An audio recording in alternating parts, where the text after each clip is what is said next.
누가복음 11장 1절로 4절까지 말씀.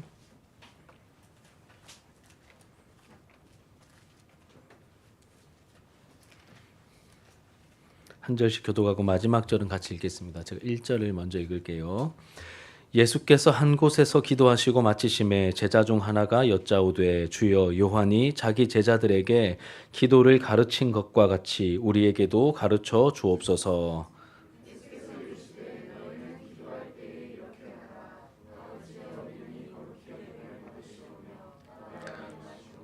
우리에게 날마다 일용할 양식을 주시옵고 우리가 우리에게 죄 지은 모든 사람을 용서하오니 우리 죄도 사하여 주시옵고 우리를 시험에 들게 하지 마시옵소서 하라. 아멘.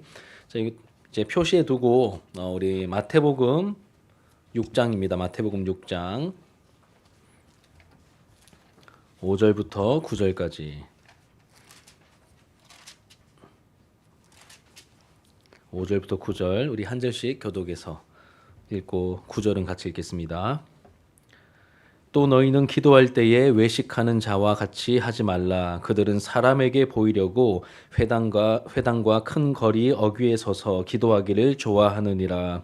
내가 진실로 너희에게 이르노니 그들은 자기 상을 이미 받았느니라.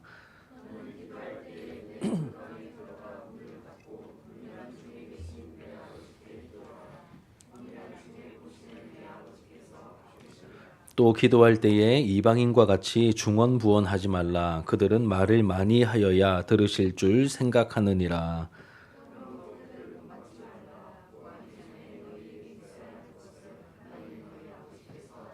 함께 읽겠습니다. 그러므로 너희는 이렇게 기도하라. 하늘에 계신 우리 아버지여, 이름이 거룩히 여김을 받으시오며. 아멘.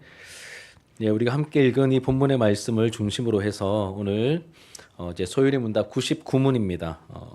이 주기도문에 대한 내용을 함께 좀 살펴보도록 하겠습니다. 제목을 정하기를 배경을 알면 은혜가 깊어집니다라는 제목입니다. 우리가 2월 한 달 동안 여러 사정으로 소율의 문답 강의를 좀 이제 못했습니다, 그렇죠?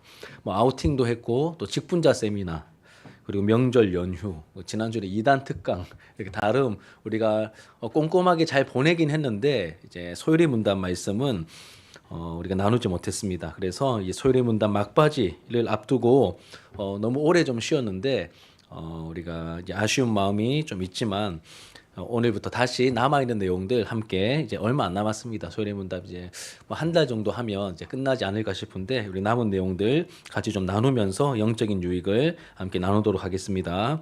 한 달 전이지만 지난번에 우리가 기도란 무엇인가 그 내용을 함께 다루었습니다. 우리 98문 우리 복습하는 의미에서 한번 짚고 넘어갈게요. 자, 98문 기도는 무엇입니까? 같이 좀 읽어 주십시오. 시작.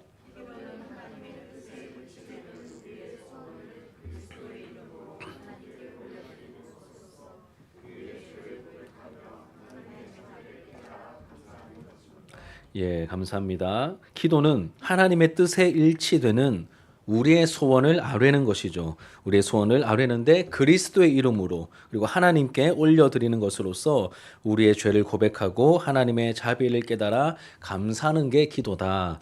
우리에게 선물로 주신 은혜 수단 세 가지였죠. 하나는 말씀, 그 다음에 성례, 그 다음에 기도입니다. 우리의 소원을 마구잡이로 들어달라고 떼쓰는 게 기도가 아닙니다.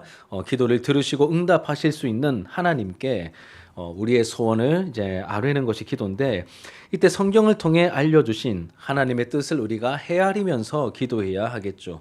그리고 기도 응답의 유일한 근거는 예수님이십니다. 그래서 예수 그리스도의 이름으로 즉 죄인인 우리를 위해 행하신 그 속죄의 사역과 그 중보자 되심을 의지하며 기도해야 됩니다. 그냥 마지막 뭐 예수님을 알지도 못하고 믿지도 않는데 실컷 기도하고 난 다음에 예수님 이름으로 기도합니다. 뭐 주문 외우듯이 그렇게 예수님 이름을 쓴다고 해서 그게 통하지 않는다. 예수님이 누군 줄 알고 누구이신 줄 알고 또 우리를 위해서 행하신 그 십자가 속죄 사역을 분명히 믿는 믿음으로 기도할 때 그 기도가 하나님께 상달되는 기도가 될 수 있다는 것이죠. 이제 이런 내용들이었습니다. 자, 그럼 오늘은 우리 기도의 모델이라고 할 수 있는 이제 주기도문에 대해서 함께 좀 배워보려고 합니다. 자, 99문입니다. 99문. 우리에게 기도를 가르쳐 주고자 하나님이 주신 지침은 무엇입니까? 시작. 하나님의 모든 말씀이 유용하지만 그리스도가 제자들에게 가르쳐 주신 기도가 특별한 지침이며 보통 주기도라 합니다. 예, 모든 말씀이 우리의 기도에 유용합니다. 그렇죠? 유용하지만 이제 예수님께서 그리스도가 제자들에게 가르쳐 주신 기도, 이게 바로 주기도입니다. 주님이 가르쳐 주신 기도에서 주기도입니다. 이 주기도가 특별한 지침이며 보통 주기도, 여기다 문 붙여서, 그렇죠? 주기도문이라고 하죠. 우리에게 기도하라 하셨는데 어떻게 기도해야 할지 막막하고 또 우리 안에 연약함 때문에 기도의 방향을 놓칠 때가 종종 있습니다. 기도는 해야 되는 줄 알겠는데 기도도 안 되고 어떻게 기도해야 될지 모를 때, 그때 지침이 되도록 주신 기도가 바로 주기도입니다. 주기도문은 성경 전체에 두 군데 기록되어 있죠. 어디에 기록되어 있을까요? 우리가 읽었던 누가복음 11장과 마태복음 6장에 두 군데 이 주기도문이 기록되어 있습니다.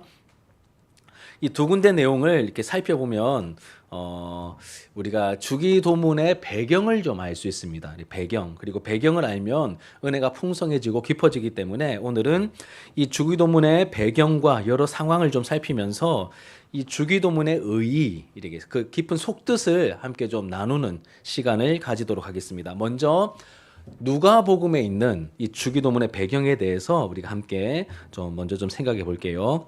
여러분, 누가복음은 복음서마다 예수님에 대한 목격담을 담고 있는데 각 복음서마다 이제 강조점이 좀 다르다고 했죠. 마태복음은 왕이신 예수님, 그리고 마가복음은 종으로 오신 예수님, 그리고 요한복음은 하나님이신 예수님에 대해서 강조합니다. 그럼 누가복음은 어떤 예수님을 강조할까요? 사람이 되신 예수님, 사람이신 예수님을 강조하고 있습니다. 그래서 누가복음을 실제로 읽어보시면 사람에 대한 관심이 지대합니다. 또 이 누가 같은 경우는 유일한 이방인 기록자이기도 하면서 또 헬라 사람이잖아요. 헬라 사람은 기본적으로 철학에 대한 관심이 많았기 때문에 또 철학의 주된 주제도 사람이죠. 사람입니다. 그래서 이 누가복음을 보면 사람에 대한 관심이 많습니다. 꼭 예수님뿐만 아니라 사람에 대한 관심이 많고 예수님의 그 인성, 사람 되심을 또 풍성하게 보여주고 강조하고 있는 게 바로 누가복음이죠. 누가복음은 사람이신 예수님을 강조하고 있어서 그런지 사람들에게, 특히 연약한 사람들에게 관심을 보이는 내용이 많습니다. 대표적으로 우리가 최근에 살폈던 여리고에 살고 있는 세리장 이름이 뭐죠? 삭개오 이야기. 이렇게 따뜻하잖아요. 사람에 대한 관심과 따뜻한 그런 이야기가 누가복음에 많이 나와 있습니다. 이게 누가복음의 특징이에요. 자, 또 한 가지 강조하고 있는 것이 뭐냐면 예수님도 사람이시다, 이걸 강조하면서 여러분 사람이신 예수님이 뭘 많이 하셨을 것 같아요? 사람이신 예수님이 뭘 많이 하셨을까요? 기도를 많이 하셨어요. 그래서 누가복음은 예수님이 기도하시는 모습을 굉장히 풍성하게 담고 있고 많이 강조합니다. 사람이신 예수님이 가장 적극적으로 활발하게 많이 하신 일이 바로 하나님을 찾고 그분과 교제하는, 기도하는 일이었음을 우리에게 보여줍니다. 대표적인 몇 가지만 볼게요. 공생애를 시작하시면서 세례 요한에게 세례를 받으십니다. 다른 복음서에는 그런 내용이 없어요. 그런데 누가복음에 보면 세례를 받으실 때 예수님이 기도하셨다라고 말합니다. 이 독특한 부분입니다. 이제 성경을 연구하는 사람들이 찾아낸 내용이죠. 제가 한번 읽어드릴게요. 누가복음 3장 21절에 보면 백성이 다 세례를 받을새 예수도 세례를 받으시고 기도하실 때에 하늘이 열리며, 보통 세례 받을 때 하늘이 열리고 비둘기 같은 성령이 내려오셨다고 되어 있는데 누가복음은 예수도 세례를 받으시고 기도하실 때에 하늘이 열리며, 뭘 강조합니까? 예수님이 세례 받으시는 순간에 기도하셨대요. 이런 걸 강조하는 거예요. 자, 두 번째로는 12제자를 부르십니다. 아까 제가 사도에 대해서 오전에 많이 얘기했는데 12제자를 불러서 사도로 세우실 때도 예수님 뭐 하셨을까요? 기도하셨습니다. 이런 걸 꼼꼼하게 누가가 얘기하고 있습니다. 6장 12절과 13절에 나오고, 또 이 공생의 사역의 터닝 포인트라고 할 수 있는 베드로의 신앙 고백 사건이 나옵니다. 가이사랴 빌립보 지역에서 신앙 고백하는 사건이 나오는데, 이때도 이제 신앙 고백을 받으시기 전에 예수님께서 뭐 하셨을까요? 기도하셨대요. 그러니 이제 베드로가 신앙 고백하기 전에 뭐가 먼저 있었어요? 예수님의 기도가 먼저 있었고 그 기도 응답의 결과로 베드로가 신앙을 고백하게 된 것을 그런 흐름으로 보여주고 있는 것입니다. 그리고 이제 또 한 가지를 보시면 십자가, 이게 예수님의 마지막이라고 할 수 있는 이 십자가를 지시기 직전에도 뭐 하십니까? 겟세마네의 동산에서 이제 이 땀이 핏방울로 이제 변할 정도로 그렇게 애를 쓰시면서 기도했던 모습을 22장에 또 잘 보여주고 있습니다. 이렇듯 누가는 뭘 많이 보여줍니까? 강조합니까? 예수님의 기도하신 모습을 많이 기록하고 있습니다. 예수님의 삶은 뭐로 가득한 삶이죠? 기도로 가득한 삶이었다. 그리고 오늘 본문도 같은 맥락에서 이해해야 됩니다. 제자들에게 주기도문을, 우리가 알고 있는 그 주기도문을 제자들에게 알려주시고 가르쳐 주실 때도 예수님께서 어떤 맥락에서 가르쳐 주십니까? 뭐 하다 오셨어요? 읽어볼까요? 11장 1절, 누가복음 11장 1절입니다. 시작. 예수께서 한 곳에서 기도하시고 마치심에 제자 중 하나가 여짜오되 주여 요한이 자기 제자들에게 기도를 가르치신 것과 같이 우리에게도 가르쳐 주옵소서. 11절이 아니고 1절입니다. 예수님께서 주기도문을 가르쳐 주십니다. 근데 그 전에 뭐 하다 오셨어요? 한 곳에서 기도하시고 마치심에 제자 중 하나가 와서 주님 우리에게도 기도 좀 가르쳐 주십시오 이렇게 요청하고 있는 맥락 속에서 주기도문을 알려주셨는데 주기도문 알려주시기 전에 뭐 하셨다고요? 기도하셨습니다. 자, 제자들은 예수님께서 기도하시는 모습과 이를 통해 나타나는 놀라운 사역의 결과들을 직접 가까이에서 목격했죠. 그렇죠? 예수님의 이 놀라운 사역의 비결이 어디에 있었죠? 제자들이 봤을 때 기도에 있었다는 것을 제자들이 알았던 겁니다. 보았던 거예요. 그러니 다른 건 몰라도 일단 뭘 가르쳐 달라고 하죠? 기도 좀 가르쳐 달라고 얘기하고 있습니다. 그래서 적당한 때가 되었을 때 자신들에게도 기도를 가르쳐 달라고 요청하고 있는 것이죠. 그러니까 예수님 사역의 비밀이 기도 생활에 있음을 이제 감 잡았던 것이죠. 이것이 배경입니다. 주기도문을 가르쳐준 배경입니다. 그런데 조금 더 깊이 보셔야 돼요. 이런 맥락도 있습니다. 자, 그런데 이것보다 더 깊은 역사적 배경이 있습니다. 이제 요런 걸 알면 여러분들이 이제 좀 영적인 고수가 되어가는 거예요. 이제 고수가 되어가는 건데 뭐냐면 1절 말씀에 그 힌트가 나와 있습니다. 자, 중간에 보시면 주여 요한이 자기 제자들에게 기도를 가르친 것과 같이. 그래서 요한은 어떤 요한을 말하는 걸까요? 세례 요한을 말하는 겁니다. 자, 세례 요한이 자기 제자들에게 뭘 가르쳐 줬어요? 기도를 가르쳐 줬대요. 기도를 가르쳐 준 것처럼 우리에게도 기도를 가르쳐 주십시오라고 말합니다. 그러니까 뭔가 이 당시의 배경상 뭐 숨어 있는 이제 비밀이 좀 있어 보이죠. 세례 요한이 자기 제자들에게 기도를 가르쳐 준 것처럼 기도를 가르쳐 달라고 말하는데 이것은 이제 어떤 의미를 가지냐면 예수님 당시에 하나님을 믿고 섬기던 그 유대인들의 몇 가지 대표적인 이제 종파가 있었습니다. 그러니까 우리 기독교 안에 여러 교단들이 있잖아요. 이렇게 색깔이 분명한. 예를 들면 뭐 장로교가 있고 또 순복음교가 있고 뭐 이렇게 감리교가 있고 이런 식으로 이렇게 대표적인 그 특색이 또 있잖아요. 그렇죠? 뭐 순복음 가면 기도 많이 하고 장로교는 주로 이제 말씀을 많이 듣고 또 공부하는 일들에 힘쓰고 이런 식의 특징이 있듯이 그 당시에 하나님을 섬겼던 유대교 종파의 대표적인 몇 가지 종파가 있습니다. 여러분 다 아는 것 중에 하나가 뭐냐면 바리새인 들어봤죠? 이제 바리새인들을 중심으로 이루어진 유대인 종파가 무슨 파일까요? 바리새파. 그리고 또 성전에서 주로 제사 드리는 일을 했던 사람들이 있는데 그 사람들은 사두개인들이죠. 사두개인들. 그래서 이 사람들 무슨 파일까요? 사두개파. 그리고 세례 요한도 여기에 속하기도 했는데 세례 요한은 뭐 원체 영향력이 많아서 따로 또 하나의 종파를 만들었을 수도 있습니다. 형성했을 수도 있습니다. 이렇게 광야에서 우리는 이 제도권은 이미 썩어서 이렇게 뭐 성전 중심으로 하는 사람들이든 아니면 바리새인들도 믿을 수 없어. 우리는 따로 광야에서 말씀을 따로 좀 연구하자, 기도하자 해서 나타난 파가 에세네파라고 있습니다. 에세네파. 이런 사람들이 있습니다. 뭐 꼭 뭐 알아야 되는 건 아니지만 이거 알면 여러분 이제 어떤 신앙의 고수 같은 느낌이 조금 들 수 있습니다. 이렇게 이들은 하나님을 섬기지만 다 각각 좀 결이 달랐어요. 결이 달랐습니다.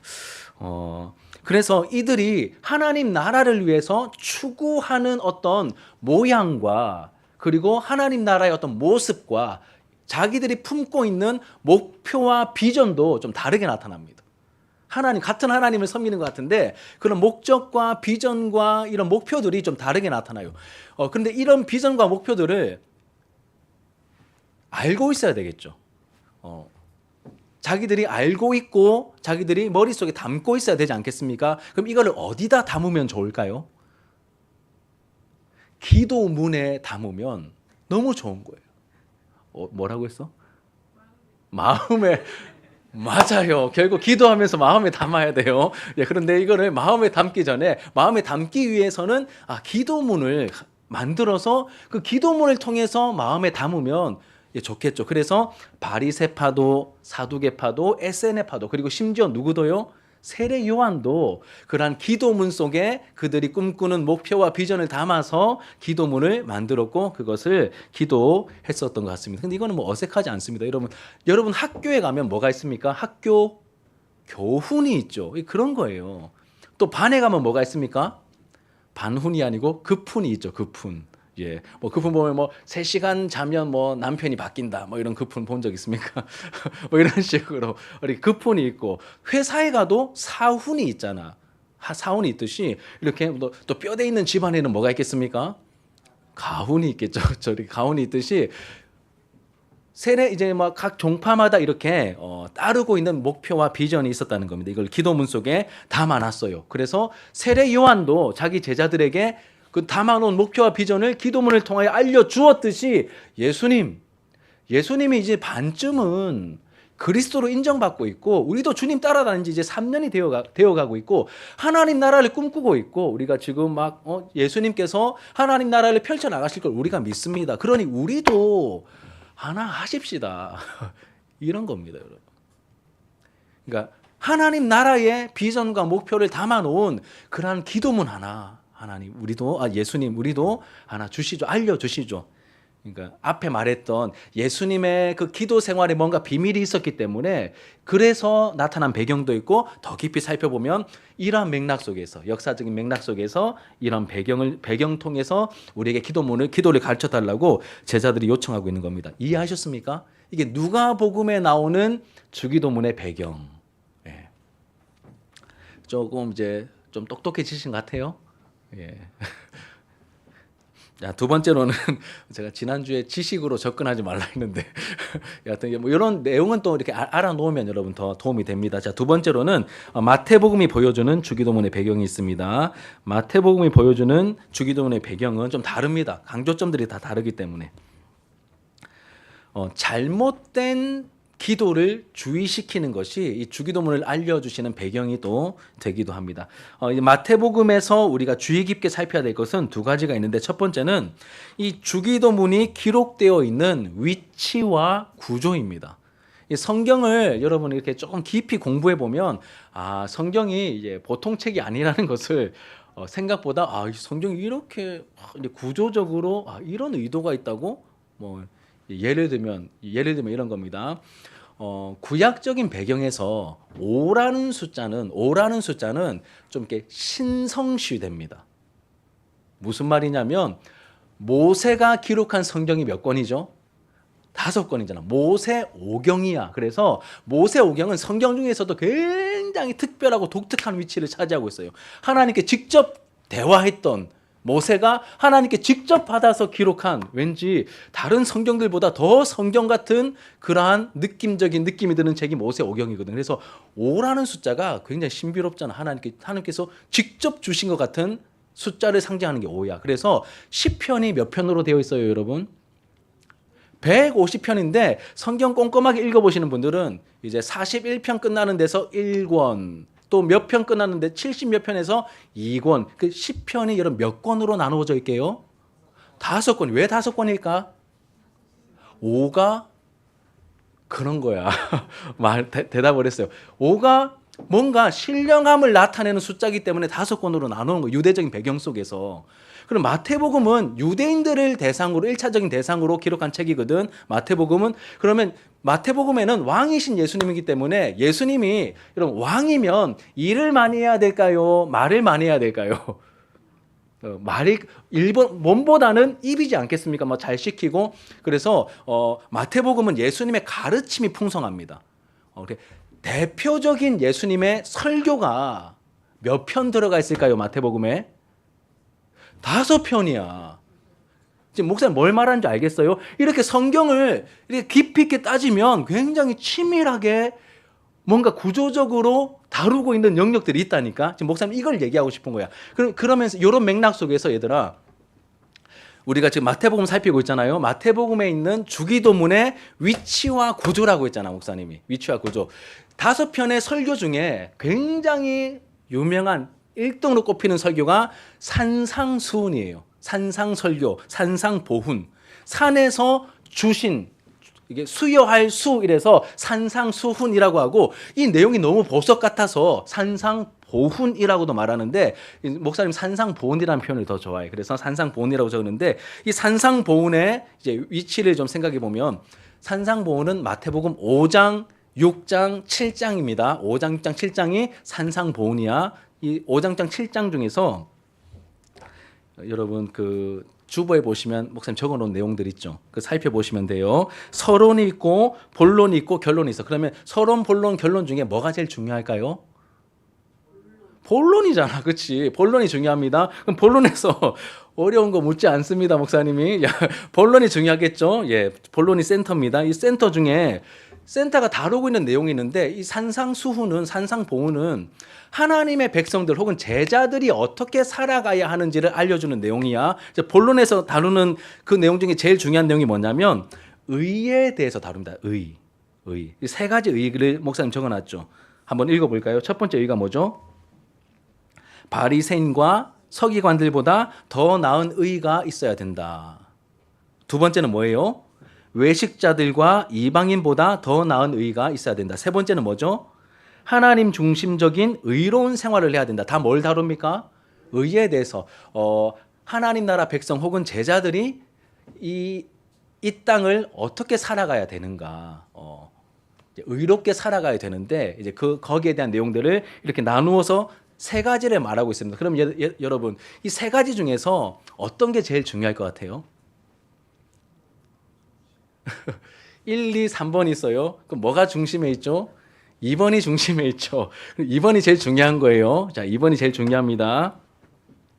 2번이 제일 중요합니다. 이제 외식자들과 이방인보다 더 나은 의를 추구해야 되는 게 중요한데, 그러면 이렇게 이방인과 외식자보다 더 나은 의를 추구하기 위해서 해야 될 그 행동 3가지를 또 제시합니다. 그 3가지 행동이 뭐냐면, 첫 번째는 구제, 두 번째는 기도, 세 번째는 금식입니다. 이 3가지 행동, 유대인들의 대표적인 어떤 이렇게 신앙생활의 모습입니다. 그럼 이 3가지입니다. 산상수훈 가운데 본론에 해당되는 위치가 있어요. 그리고 거기서 또 3가지 내용을 다루는데, 그 중심적인 내용이 뭐라고요? 이제 외식자들과 이방인들보다 더 의가 나아야 된다. 이 내용을 다루고 있고, 거기서도 3가지를 말하는데, 3가지가 뭐라고요? 구제, 기도, 금식 3가지입니다. 그래서 이 셋 중에 또 센터에 뭐가 있어요? 기도가 있어. 그럼 그 기도는 어떤 기도일까? 그 기도는 어떤 기도일까요? 그게 주기도문이야. 그러니까 여러분, 중요한 설교 중에 본론에 또 그 중앙에 있는 게 주기도문이에요. 구조적으로 주기도문이 너무나 중요한 위치에 있다는 것을 보여주는 거예요. 그래서 목사님이 이 얘기를 용기를 내어서 준비해서 했는데 생각보다 잘 들어줘서 고맙습니다. 예, 그만큼 이제 위치적으로 구조적으로 주기도문은 중요한 위치에 있다. 예, 따라왔습니까? 예, 생각보다 너무 잘 따라와서 기분이 좀 좋습니다. 예, 두 번째 배경은 또 말씀하실 때 이제 위치와 구조적으로도 중요함을 이야기하고 있는데, 또 한 가지는 주기도문 앞에 뭘 먼저 말씀하시냐면 잘못된 기도를 먼저 말씀하십니다. 잘못된 기도. 그러니까 원래 알아야 될, 우리가 따라야 될, 이렇게 마음에 누구 말대로 마음에 넣어야 품어야 될 그 기도를 알려주기 전에 뭘 또 먼저 말씀하신다고요? 잘못된 기도 두 가지를 먼저 말씀하세요. 잘못된 기도 두 가지를 먼저 말씀하십니다. 자, 그 기도가 첫 번째가 뭐냐면, 첫 번째 잘못된 기도가 누구처럼 기도하지 말라고요? 외식하는 자들처럼 기도하지 마라. 외식하는 자들처럼 기도하지 마라. 자, 5절 같이 한번 읽어볼게요. 5절 시작. 또 너희는 기도할 때에 외식하는 자와 같이 하지 말라. 그들은 사람에게 보이려고 회당과 큰 거리 어귀에 서서 기도하기를 좋아하느니라. 내가 진실로 너희에게 이르노니 그들은 자기 상을 이미 받았느니라. 아멘.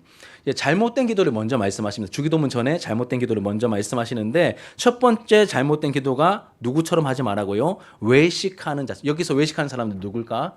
바리새인들, 서기관들, 이 종교 지도자들입니다. 이들의 특징을 이렇게 한마디로 말씀하시죠. 누구에게 보이려고 기도한다고요? 그럼 질문이에요, 얘들아. 여러분, 기도는 누구한테 하는 걸까요? 다시요. 기도는 누구한테 하는 걸까요? 하나만 뭐라고? 하나님, 맞아요. 예. 기도는 하나님께 하는 겁니다. 그런데 지금 이 신앙생활을 엄청 오래 했고 엄청 똑똑하고 엄청 기도 많이 하는 것처럼 보이는 이 종교 지도자들은 지금 누구에게 보이려고 기도한다고요? 기도는 누구한테 하는 거라고요? 하나님인데 이들은 지금 하나님한테 기도하는 것처럼 보이는데 누구한테 하고 있어요? 사람에게 보이려고 기도하고 있대. 이 잘못된 기도 첫 번째. 우리도 마찬가지야. 목사님이 앞에서 막 있어 보이게 기도를 해. 그런데 마음은 하나님이 아닌 다른 데 향할 수 있다는 거예요. 기도해 보신 분들 이제 무슨 말인지 알 겁니다. 자, 그런데 이렇게 외식하는 사람들은 지금 하나님보다 사람을 더 의식하고 있습니다. 누가 나 기도 이렇게 많이 하는데, 나 하루에 2시간 이상씩 기도하는데 이건 누가 좀 알아야 되는데, 이렇게 여기는 거예요. 나 기도 많이 하는데 좀 누가 알아야 되는데 모르면 어떻게 하지? 이런 마음을 갖고 있는 거예요, 실제로. 자, 이런 이들을 위한 이제 처방전, 예수님이 제시하신 처방전 6절입니다. 6절 시작. 너는 기도할 때에 내 골방에 들어가 문을 닫고 은밀한 중에 계신 내 아버지께 기도하라. 은밀한 중에 보시는 내 아버지께서 갚으시리라. 예. 기도할 때 어떻게 하라고 하십니까? 이 첫 번째 외식자들의 특징은 하나님을 놓치고 사람의 눈을 의식하고 있죠. 그러니 어디로 가야 될까요? 사람이 없는 곳으로 가야 됩니다. 거기가 어디입니까? 골방에 들어가서 어떻게 하라고요? 골방에 들어가 문 열지 말고 문 닫고 은밀한 중에 계신 내 아버지께 기도하라. 은밀한 중에 보시는 내 아버지께서, 하나님 보신다. 아까 오전에 목사님 많이 강조했던 내용이죠. 하나님 보고 계신다. 하나님 보고 계신다. 그러니 하나님 앞에 기도하고 하나님께서 갚아주실 거다. 사람 없는 곳에 가라고 하십니다. 하나님께만 집중할 수 있는 환경을 만들고 마음을 오직 하나님께만 기울이며 향하고 쏟으라고 하시죠. 이게 첫 번째 내용입니다. 그래서 여러분, 우리가 기도하기 좀 힘들 때, 하나님을 자꾸 놓칠 때 내 마음에, 내 영혼에게 명령하라고 목사님 종종 얘기하죠. 내 영혼아 하나님을 향할지어다. 내 영혼아 하나님 향할지어다. 바랄지어다. 우리가 그렇게 기도해야 됩니다. 두 번째 잘못된 기도는 누구처럼 하지 말라고요? 이방인들처럼 기도하지 말라는 것입니다. 7절 같이 읽읍시다. 7절 시작. 또 기도할 때에 이방인과 같이 중언부언하지 말라.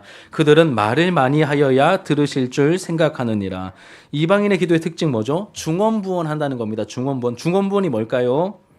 다음에 이어지는 내용 보시면 중언부언하지 말라. 그들은 말을 많이 하여야 들으실 줄 생각하느니라. 그러니까 중언부언의 의미가 뭘까요? 말을 많이 하는 겁니다. 말을 많이 해야 들으실 거라고 생각하는 그런 모습이 바로 중언부언하는 기도다.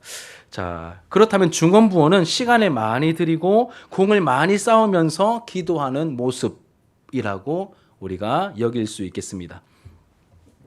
주로 이방인들이 기도하는 모습을 생각하면 우리가 금방 이해가 됩니다. 말을 많이 해야 된다는 것은 오랜 시간, 공을 많이 들이면서 기도한다는 뜻이겠죠.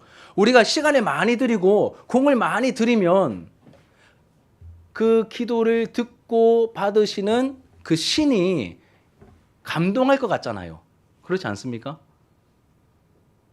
우리가 공을 많이 들이고 시간도 많이 들이면 여러분 절을 100번 하는 게 아니라 1000번 하고 3000번 하고 10,000번 하면 뭐가 더 들어가죠? 공이 많이 들어가잖아. 그러면 이 행동을 누군가 보고 있다면 공을 많이 들인 그 기도가 왠지 응답받을 것 같잖아요.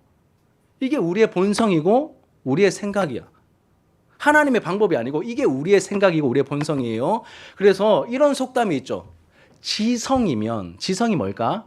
머리 지성이 아니라 지극정성으로 뭔가 공도를 쌓으면 지성이면 감천이다. 하늘이 감동하여 응답이 될 거야. 그래서 사극 같은 거 보면 요즘은 그런 장면 잘 안 나오던데 정화수라고 깨끗한 물 한 잔 이런 상에다가 딱 떠놓고 이렇게 보름달이든 뭐 금음달이든 상관없이 하늘 보면서 지난번에 제가 했죠. 그렇죠. 이렇게 비나이다 이렇게 열심히 밤새껏 이렇게 깨끗한 물 떠놓고 깨끗한 마음으로 빌면 이제 지성이면 감천이다. 이렇게 응답이 될 거다라고 여기는 것.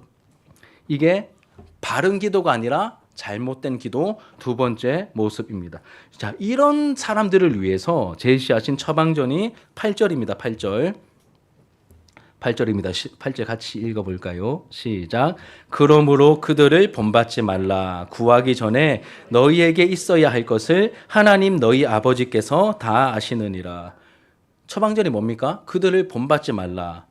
구하기 전에 너희에게 있어야 할 것을 하나님 너희 아버지께서 다 아시느니라. 처방전이 뭐냐면 하나님에 대한 바른 지식을 가지는 겁니다.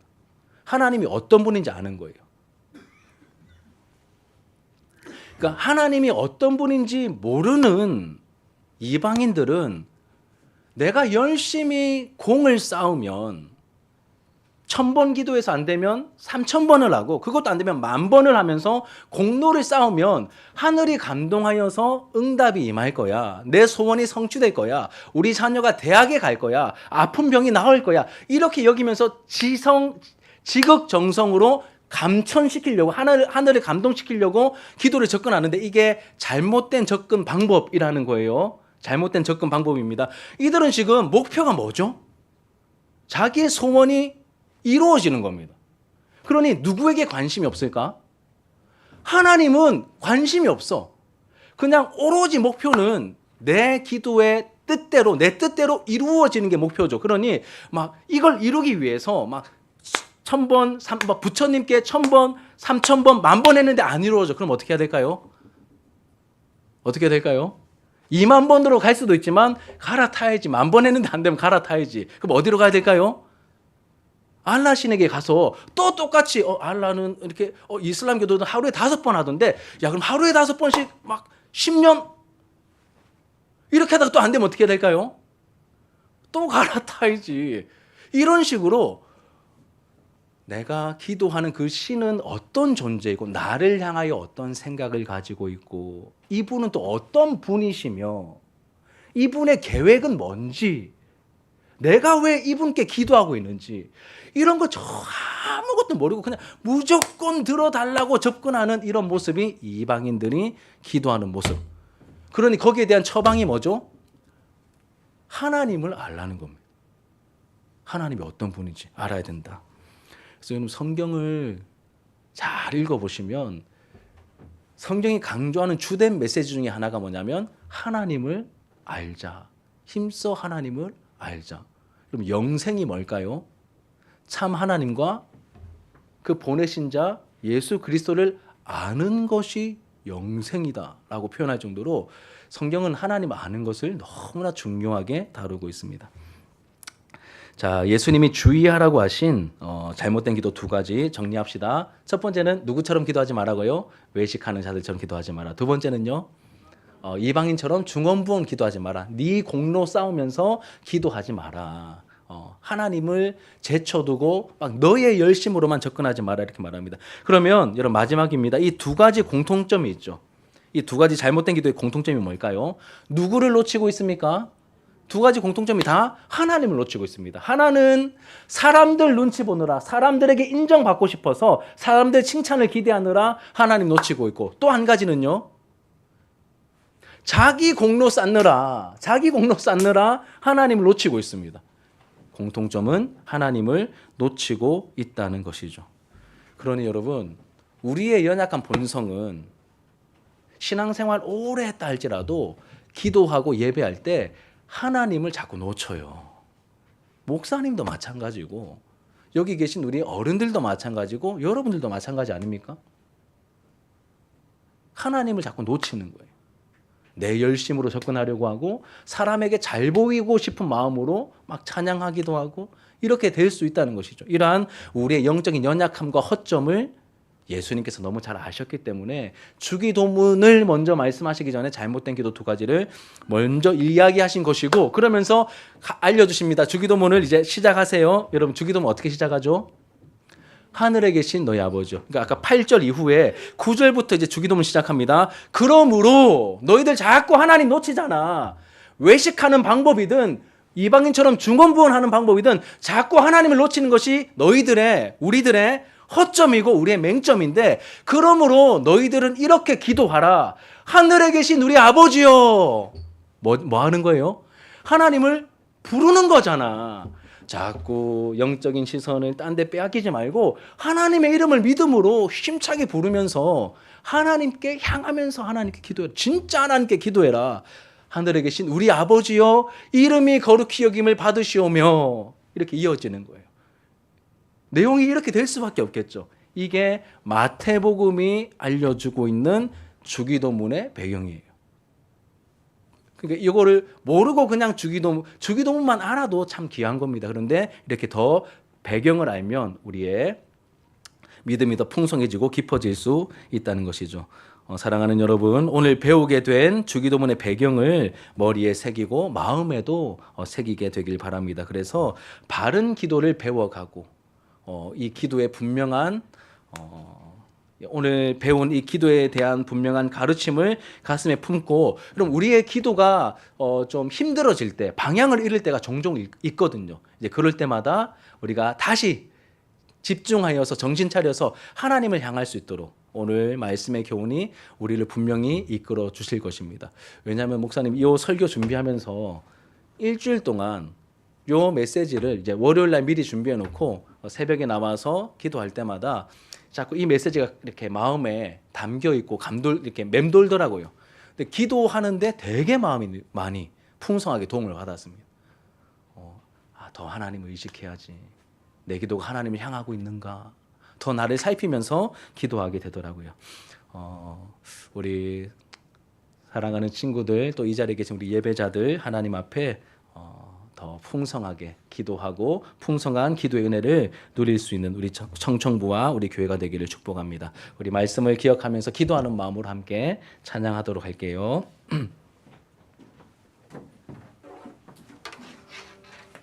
이제 주기도문에 대한 본격적인 내용은 우리 다음 주부터 배우도록 하겠습니다. 나의 기도하는 것보다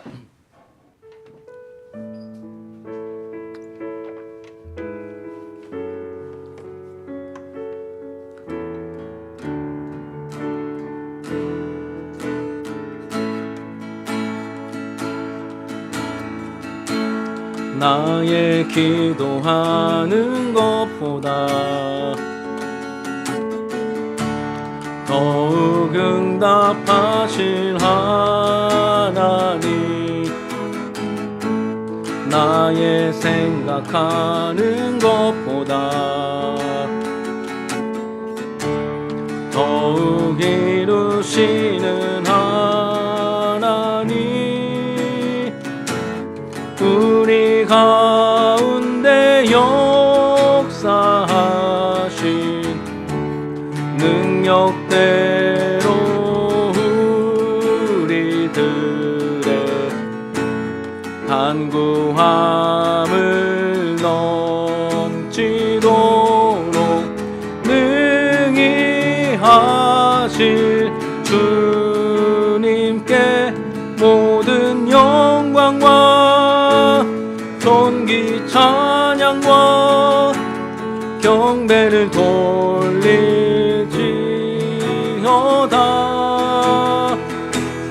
모든 영광과 존귀 찬양 경배를 돌릴지어다.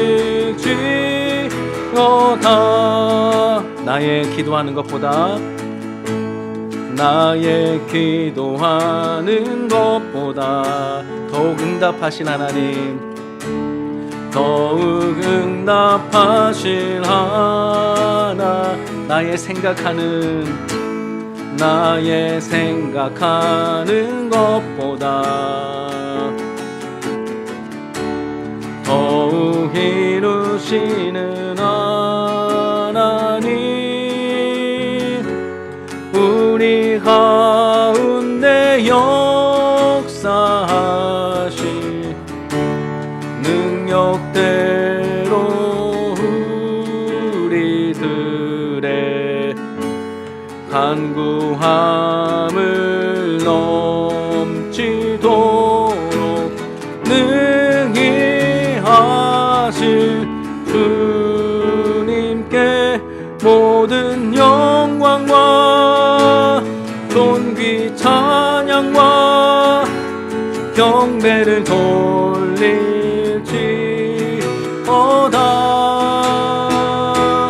모든 영광과 존귀 찬양과 경배를 돌릴지어다. 내 영혼이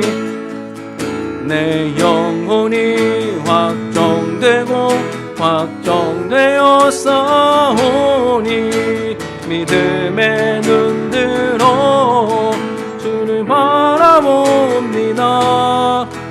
내 영혼이 확정되었사오니 믿음의 눈들어 주를 바라봅니다. 우리 한 번 더요. 내 영혼이 확정되었사오니 믿음의 눈들어 주를 바라봅니다.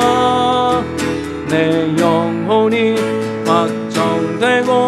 확정되었사오니 믿음